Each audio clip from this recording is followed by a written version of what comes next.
네, 어제 하루 신규 확진자는 63명 발생해 이틀째 두 자릿수를 이어가고 있습니다.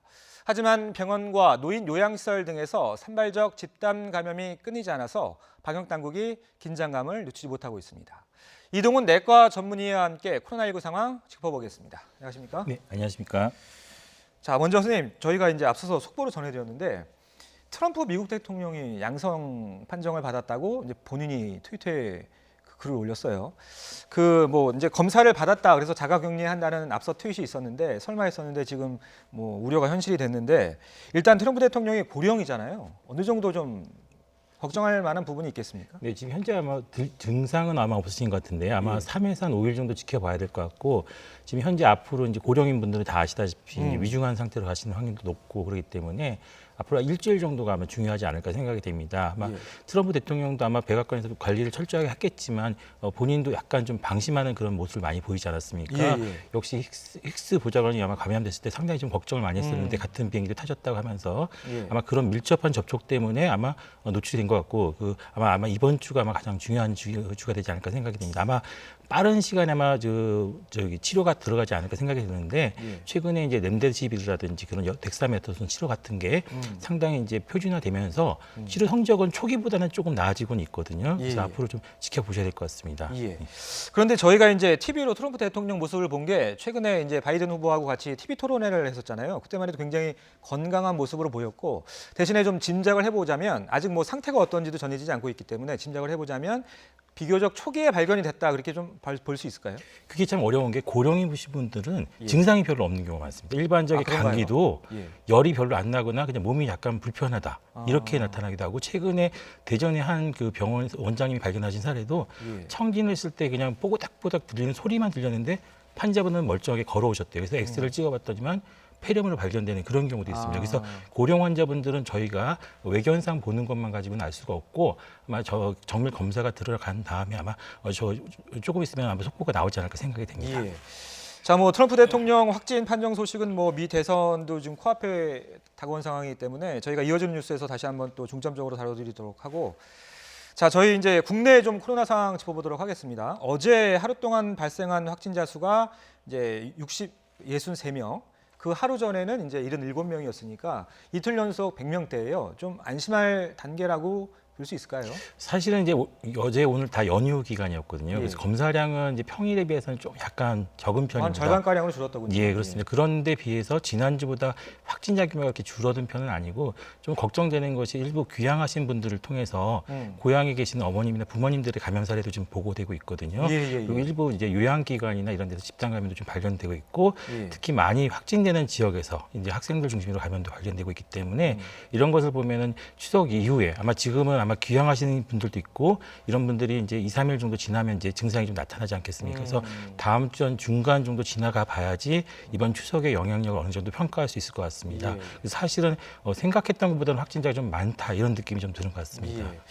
자, 그러면 지역별로 좀 보죠. 이제 어제 서울에서는 이제 다행히 한 자릿수긴 했습니다. 그런데 수도권 전체적으로 보면 30명이 또 역시 늘었고 30명이 넘었고 특히 주목할 부분이 부산에서만 16명이나 나왔어요. 좀 우려할 만한 상황이라고 볼 수 있을까요? 예, 그렇습니다. 부산에서 한 그 의료기관에서 이제 확진자가 많이 나왔다 그러는데 지난달 말부터 이제 확진자가 좀 나왔는데 이제 저쪽 이제 그쪽 의사 선생님께 여쭤봤더니만 해당 의료기관이 좀 오래되신 의료기관이라고 하더라고요. 그래서 그 결과 이제 환자분들의 그 정보 데이터가 업데이트가 안 됐다고 합니다. 그리고 어르신들이 많이 이용하시기 때문에 아마 마스크 착용이 약간 좀 불안하지 않았나 생각이 들고요. 평강 의원 말씀하시는 거죠? 예, 그렇습니다. 그리고 물리치료나 이런 걸 많이 하시면서 아마 밀접 접촉이 좀 이루어져서 해당 의료진도 좀 감염이 되고 문제는 이제 그 이용하셨던 어르신들에게 연락을 취하셔야 되는데 연락처가 지금 이 업데이트가 안 되는 바람에 아마 연락처가 안 돼서 이번에 공개를 해서 그 해당 의료기관을 이용하셨던 분들은 빨리 검사를 해달라라고 이렇게 요청을 한 것 같고요. 주민등록번호를 이용한 행안처 자료도 지금 현재 업데이트 중이라서 이용을 할 수가 없다라고 합니다. 그래서 아마 방송을 보고 계신 부산 지역의 분들 중에서 해당 의료기관을 이용하셨던 분들은 지금 빨리 보건소 가셔서 검사를 좀 해보시는 게 좋지 않을까 생각이 되고 해당 의료기관 이용하셨던 분이 고령자가 좀 많으셔가지고 지금 만약에 추가 감염이 있을 경우는 약간 좀 위험할 수도 있습니다. 그래서 빨리 검사하는 게 제일 좋을 것 같습니다. 자, 지금 들으신 대로 지금 가장 우려되는 곳은 부산 금정구에 있는 평강의원인데요. 먼저 부산시 발표 들어보겠습니다. 아직 180여 명의 접촉자가 검사를 받지 않고 계십니다.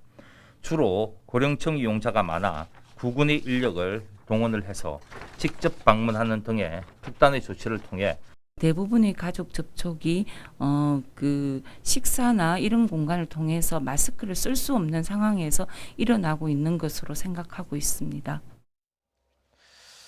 자, 앞서서 이제 선생님께서도 말씀해 주셨는데 그 지금 보호자 포함해서 이 병원에서만 12명이 나왔어요. 평강의원에서. 근데 말씀하신 대로 연락이 안 되는 사람이 이렇게 많다고 하더군요. 그래서 다시 한번 좀 그 부분 강조해 주시죠. 예, 그렇습니다. 그 부산의 금정구에 있는 평강의원이라고 합니다. 그래서 예.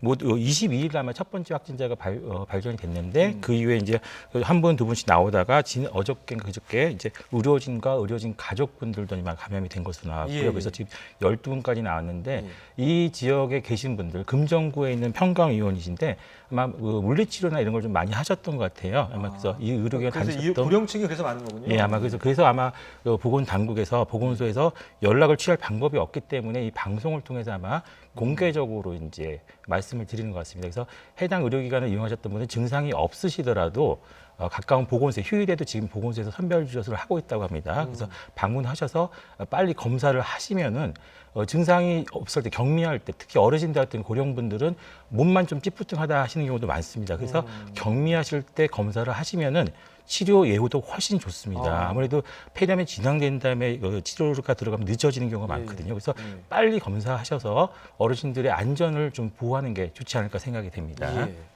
자, 그리고 또 이제 저희가 이제 부산 이야기를 계속 하고 있는데 이제 서울 이제 관악구에 원래 사셨던 분인데 부산 이제 추석을 맞아서 부산에 있는 본가를 방문하셨는데 거기서 이제 확진 판정을 받았어요. 그래서 귀성객 중에서도 이제 확진 판정이 나온 건데 이 부분도 좀 저희가 걱정된 부분이 있을 것 같아요. 예, 맞습니다. 지금 귀성객들이 가장 걱정했던 게 이런 가족 간 전파. 아무래도 부모님들 만나면서 가까이 식사를 예. 하실 수 있고 대화를 하실 수밖에 없기 때문에 이 경우 가족 내 전파는 거의 기정사실화 된 것 같습니다. 그래서 지금 부탁드렸던 것들은 아마 내려가시기 전에 몸이 불편하신 분들은 좀 가지 말아달라 부탁드렸던 거고 예. 제일 좋은 건 안 가시는 게 좋지만 가시게 되면 최소한의 인원으로 움직이라고 한 건데 일단 오셨다가 가셨으면은 뭐 방법은 없지 않습니까? 이미 한 것이기 때문에 지금 아마 올라오고 계실 텐데 한 일주일 정도는 자기 몸 상태를 잘 살펴보시는 게 좋지 않을까 생각이 됩니다. 특히 부모님들. 예. 부모님들은 몸이 좀 찌뿌둥하다든지 몸이 불편하시든지 그러면은 바로 아드님이나 그 자녀분들과 연락을 하셔가지고 필요하면은 이제 검사를 지금 적극적으로 많이 하고 있거든요. 아마 다음 주에는 각 선별주조사라든지 의료기관에서 적극적으로 검사를 많이 할 겁니다. 그래서 조금이라도 이상 있으면 빨리 저희가 검사를 해가지고 2차, 3차 감염을 막아야 되거든요. 그래서 조금이라도 감기 증상만 있어도 빨리 가서 검사하시는 게 지금은 제일 좋을 것 같습니다. 예. 자, 그럼 서울 지금 부산 얘기를 했었는데 서울에서도 이제 그 집단 감염 사례가 좀 계속되고 있잖아요. 어제는 이제 추가 확진자는 없었던 것 같긴 한데 이 정신과 전문 병원이라고 하더라고요. 다나병원에서도 지금 큰 문제가 되고 있는데 문제는 그 바로 이제 인간한 지역에 요양시설이 있더군요. 데이케어 센터가. 그래서 이 부분도 좀 걱정이 되는 부분인 것 같아요. 예, 둘 다 아마 어르신들이 많이 이용하시는 것이고 아마 정신 요양기관은 아무래도 환자분들이 잘 이렇게 협조가 안 되는 경우가 있거든요. 아마 초기에도 그런 것 때문에 많은 확진자가 이제 확산된 적이 있었습니다. 그래서 아마 해당 기관들은 지금 적극적으로 열심히 지금 많이 방역을 하고는 있다고 합니다. 주기적으로 검사도 하고 그런데 아마 이 기관에서 노출되셨기 때문에 많은 분들이 노출되고 아마 인근 지역에서도 또 같이 노출됐기 때문에 아마 해당 지역들이 아마 약간 지역사에 숨겨져 있는 감염이 있을 수도 있습니다. 그래서 아마 해당 지역에 계신 분들은 아마 이 사실을 잘 아실 거니까 좀 적극적으로 좀 파악해 볼 필요가 있지 않을까 생각이 되고 지금 정부에서는 전국적인 단위를 지금 보고 있거든요. 근데 전국적인 숫자를 우리가 지금 논하고 있는데 각 지자체나 이런 데서는 어느 특정 지역이 잘 생긴다 이런 것이 알려져 있습니다. 이미 그런가요? 이 부산 지역도 예, 예. 뭐 특정 지역 이번에 발표된 특정 지역이라든지 그래서 아마 자기 지역들의 약점 지역이 좀 있어요. 그래서 서울시도 있지만 이제 각 광역시도 자체에서도 있지만 시군구에서도 아마 자기 지역이나 고향의 약점 지역을 좀 더 강화할 필요가 있을 것 같고요. 해당 지역에 있는 분들도 아마 자신이 이제 받는 문자를 자세히 보시면은 뭐 나오는 지역들이 있습니다. 그런 지역들은 좀 주의하실 필요가 있을 것 같습니다. 예. 앞서서 저희가 말씀드렸던 부산 같은 경우에는 평강의원은 금정구에 있는 거고 서울 다나병원은 이제 도봉구에 있는 곳이고요. 네, 예. 그 일대 지역이 아마 약간 예. 있었던 것 같아요. 자, 이런 가운데 서울시 공공보건의료재단에서 이제 방역 방해 하는 세 가지 요인을 정리해서 보고서를 냈더라고요. 이제 그 중에서 가장 첫 번째가 감염 경로를 알 수 없는 그런 환자 수가 늘고 있는 점을 꼽았더라고요. 우리 선생님께서 좀 동의를 하십니까? 예, 지금 사실 이게 굉장히 좋은 보고서 같아요. 지금 우리가 9개월 동안 했던 것들 다 정리해가지고 보고서 낸 건데요. 지금 이제 감염 경로가 불분명한 사례가 이제 증가된다. 이 원인은 무엇이냐면은 우리가 이번에 8.15 광복절 집회 때 많은 분들이 갈등이 많으셔가지고 방역에 협조를 하지 않았습니다. 예. 그 결과 협조가 되지 않으니까 자연히 확인하는데 굉장히 지연이 많이 됐다 그러고 그래서 전체 그 확진자의 한 70%를 확인하는데 걸린 시간이 있는데 보통 이제 잘 됐던데 구로 콜센터는 적극적으로 협조를 잘 하셔가지고 예. 한 7일 이내, 한 6일 만에 다 70%를 확진자를 확인했는데 이 그 광복절 집회 같은 경우는 한 13일 정도, 그러니까 한 6, 7일 정도 늦어졌다는 것이죠. 우리가 그래서 이 전체적인 확진자 규모를 빨리 파악하면은 2차, 3차 충격파를 예방할 수가 있습니다. 비슷한 시기에 용인에도 종교시설도 한 4, 5일 만에 다 확진자 규모가 확인이 됐거든요. 그 다음에는 접촉자, 격리자 분들에도 확진자가 났습니다. 그렇기 때문에 2차, 3차 확진자를 예방할 수가 있는데 가장 중요한 거는 적극적인 협조. 제일 좋은 것은 이제 집단 감염이 발생하지 않는 게 좋지만 집단 감염이 일단 발생했다. 우리 모임에서 많이 생겼다 그러면은 모든 분들이 적극적으로 검사에 협조해 주셔서 대규모 검사를 하면은 추가적인 2차, 3차나 불분명한 감염 경로를 좀 줄일 수 있다. 이게 아마 이 보고서의 핵심적인 사안 같더라고요. 그래서 아마 적극적으로 협조해 주시는 게 가장 좋은 방법인 것 같습니다. 과거에는 이제 그 얼마 전까지만 해도 정부가 이 감염 경로가 불분명한 환자 비율을 5%는 아래로 유지를 해야 이제 통제 가능한 수준이다 그렇게 기준을 정했었는데 지금은 뭐 20% 아래로 떨어졌다고는 하지만 가장 최근 수치가 이제 18%가 넘어요. 어느 정도까지 좀 현실적으로 내려가야 좀 안심할 수 있는 단계가 될까요? 지금 감염 경로를 모른다는 것은 아마 계속 지역사회에 지금 숨어 있다는 것이고요. 그렇죠. 아마 현실적으로 지금보다 더 떨어지기도 좀 쉽지는 않습니다. 지금 전체 확진자도 약간 줄어들고 있기 때문에 그리고 아마 놓친 분들이 좀 많이 여기저기 있습니다. 그래서 그 증상이 없으신 상태에서 활동을 아마 하고 계실 수 있는데 이런 분들을 완전히 다 잡을 수는 아마 없지 않나 생각이 들고요. 아마 특히 또 이제 조금 시간이 지나면 오늘도 날씨가 쌀쌀해지고 있는데 점점 날씨가 추워지면서 이제 우리가 코로나19 상황과 더불어서 처음으로 겨울을 맞이하게 됩니다. 이 겨울에는 다 아시다시피 계절성 감기가 많이 유행하게 되고 그렇죠. 남반구도 이게 남반구의 겨울이었죠. 우리 여름 8월 달에는 브라질이라든지 남반구 지역에서 굉장히 코로나19 환자가 많이 늘어났다가 지금은 약간 좀 줄어들고 있는 추세가 있거든요. 예, 코로나19가 계절성이 없다 하더라도 뭐 무시할 수 없기 때문에 우리가 지금 9개월 동안의 이런 연구 결과나 이런 보고서들을 잘 활용해서 올 겨울에 안전하게 좀 지낼 수 있는 그런 밑받침이 되어야 되지 않을까 생각이 됩니다. 자, 어떻게 보면 또 이 참 9개월이나 지나면서 어떻게 보면 저희 나름대로의 어떤 노하우라든지 그런 데이터가 쌓이게 된 건데 이 보고서에서 또 지적하시는 부분이 이 방역 방행으로 이제 중요한 게 거짓 뉴스하고 그다음이 이 중증 환자를 위한 치료 병상 부족 이 부분 어떻게 좀 그 대비가 필요할까요? 좀 전에 선생님께서 말씀하셨다시피 계절적인 요인이 없더라도 재유행 가능성은 대비해야 되잖아요. 날씨가 추워지면. 예, 맞습니다. 지금 이제 국민들은 사회적 거리두기 운동 되게 열심히 잘하셨습니다. 그래서 지금 확진자도 많이 줄어들고 있는데 그럼 정부가 또 해야 될 것이 있거든요. 정부는 병상이라든지 의료 인력을 확보해도 되는 거죠. 지금 아마 경기도에서도 아마 병상을 확보하기 노력을 하고 있고 서울시도 노력을 하고 있어서 아마 지금 중환자실 병상을 한 100병상에서 200병상까지 확보한다 그러는데 지금 아셔야 될 게 이번 8월, 9월 유행 때 우리가 중증, 위중하신 분들이 170분까지 올라갔습니다. 불과 이제 첫 유행이 있은 다음에 한 1, 2주 있다가 한 7, 8일 사이에 한 100여 분의 중증 위중 환자가 늘어났거든요. 그래서 지금 현재도 100분이 넘게 있는 상태시고 사망자, 그러니까 희생되신 분도 100여 분이 넘습니다. 그러니까 고령자분이 많다 보니까 일어날 수밖에 없는 상황인 합니다만 그래서 이런 분들을 우리가 잘 치료하기 위해서는 중환자실 확보를 해야 되는데 문제는 중환자실 이제 그 하드웨어죠. 그런 병실을 확보하는 거는 뭐 만들면 됩니다. 그런데 중요한 거는 그 병실에서 환자분을 치료할 의료진들, 그렇겠네요. 의료진들도 의사들만 있는 게 아닙니다. 그러니까 우리 환자분을 직접 케어해 주실 분은 우리 간호사 선생님들이거든요. 이분들이 그 인공호흡기를 잘 관리할 수 있고 경험이 있으셔야 되는데 이런 교육도 좀 필요하거든요. 그래서 이런 분들에 대한 교육 과정도 좀 필요하기 때문에 이게 단시간에 만들 수가 없거든요. 지금 이 추석 기간에 아마 정부가 해야 될 것은 이런 분들에 대한 지원이라든지 교육 활동 이런 것들을 아마 계획을 세워가지고 지금 우리가 지금 환자가 좀 줄어들었다고 이 병실을 또 없애면 또 안 되거든요. 지난번에도 병실을 줄였다가 좀 굉장히 어려운 경우가 있었기 때문에 병실이 좀 남더라도 좀 확보하면서 유지해가는 그런 지혜가 좀 필요할 것 같습니다. 예. 저희가 이제 좀 전에 말씀하셨던 이제 중증 환자 내지는 좀 더 심각하면 위중 환자 이렇게 구분을 하고 있는데 요즘에 이제 최근에 20대 중에서도 중증 환자가 발생했다라는 뉴스 때문에 많은 분들이 걱정을 하시던데 어떤 치료를 받게 되는 겁니까? 중증, 위중으로 분류가 되면. 중증은 아마 지금 이제 보건복지부에서 사실은 의학적으로 큰 차이는 없었는데요. 예.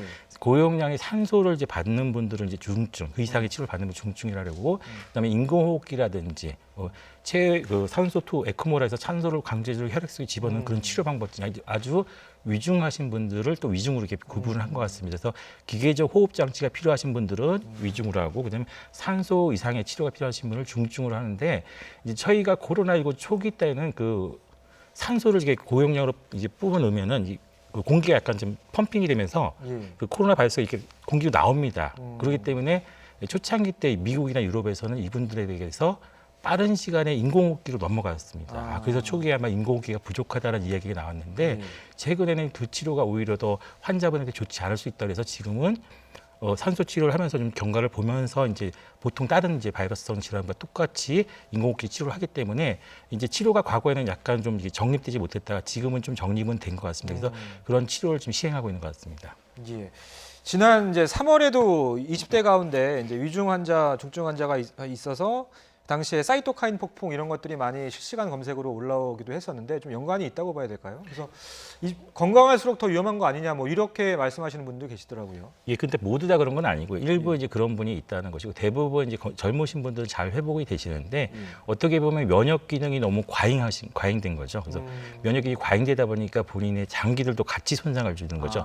이게 바이러스만 제거할 것이 아니라 나의 폐라든지 신장이라든지 콩팥도 같이 치니까 손상이 되고 이런 분들 같은 경우에는 이제 오히려 우리가 치료제로서 면역 기능을 약간 떨어뜨리는 치료제가 필요하다. 그래서 최근에 이제 영국에서 대규모 임상 연구에서 나온 것 중에 하나가 덱사메타손이라고 해서 스테로이드 치료가 스테로이드제가 면역을 좀 떨어뜨려 주거든요. 그런 치료가 오히려 더 예후에 도움이 됐다. 이런 연구가 나온 것을 보아서는 과잉된 면역 반응들이 오히려 우리 몸에 해를 줄 수 있기 때문에 적절하게 좀 유지를 해야 되는데 사실은 이 과정들이 제가 이게 말은 쉽게 드리지만 굉장히 좀 어렵습니다. 사람마다 다 다르기 때문에 어떤 분들은 뭐 더 영양을 많이 써야 되고 어떤 분은 좀 조금 써야 되고 그래서 이게 의학이라는 것이 어떻게 보면은 굉장히 과학적인 것 같이 보지만 어떻게 보면 굉장히 비과학적입니다. 그래서 사람마다 다 다르기 때문에 그 개별화 시켜가지고 치료해야 된다 그러거든요. 그래서 그 과정이 굉장히 쉽지는 않습니다. 그래서 젊으신 분들이 이렇게 면역력을 약간씩 조절하면서 치료하면 회복은 되는데 문제는 이렇게 위중하거나 중증하신 상태까지 가신 분들은 일정 부분 장기 약간 손상이 갈 수가 있습니다. 그래서 회복이 되신 다음에도 약간씩은 호흡곤란이라든지 이런 장기 손상이 있을 수 있기 때문에 일종의 후유증이라고 설명하는 것 같은데 그런 게 있을 수 있기 때문에 가장 좋은 것은 젊은 분이라도 예방하는 게 제일 좋습니다. 병에 안 걸리는 게 제일 좋지. 병에 걸린 다음에 난 젊으니까 괜찮아요. 이렇게 생각하시면 안 될 것 같습니다. 예, 알겠습니다.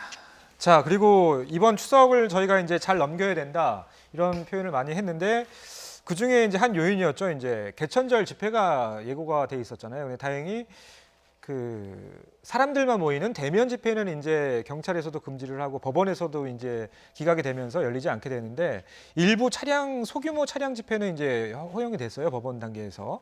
그래서 아마 내일 일부 지역에서는 그런 집회가 열릴 것 같긴 한데 여러 가지 이제 저희가 그래픽으로 준비를 했는데 법원이 여러 가지 이제 조건을 제시를 하긴 했더라고요. 뭐 9개 정도 조건을 제시했는데 그 정도를 다 지킨다면 문제가 없겠습니까? 사실은 이제 지난번 집회도 조건을 다 지키셨으면 문제가 없었죠. 문제는 이제 여러 사람이 모이게 되고 이제 집단 행동을 하면은 항상 이제 약간 이제 과격하신 분들이 있거든요. 그런 분들이 있을까 봐 아마 가장 걱정하시는 것 같아요. 방역 당국도 이 규정 때문에 문제 삼는 건 아닌 것 같고요. 드라이빙 스루 집회자 때문에 문제 생긴 게 아니라 이런 여러 사람들이 모이면 아무래도 좀 더 뭔가 더 행동을 하고 싶어 하시고 그렇죠. 모이고 싶어 하시는 그런 본능이 작용되기 때문에 그런 것들을 가장 걱정하는 것 같습니다. 그래서 사람들이 모이시지 말라. 이게 아마 제일 큰 조건이신 것 같고 내리셔가지고 이제 모이셔가지고 무슨 얘기를 하신다든지 이런 행동을 하시게 되면 아무래도 구호 같은 것 특히 외칠 경우에는 더 전파 가능성이 높거든요. 그래서 그런 것들은 가급적이면 피하시는 게 좋고 제일 좋은 건 이런 갈등이 안 일어나게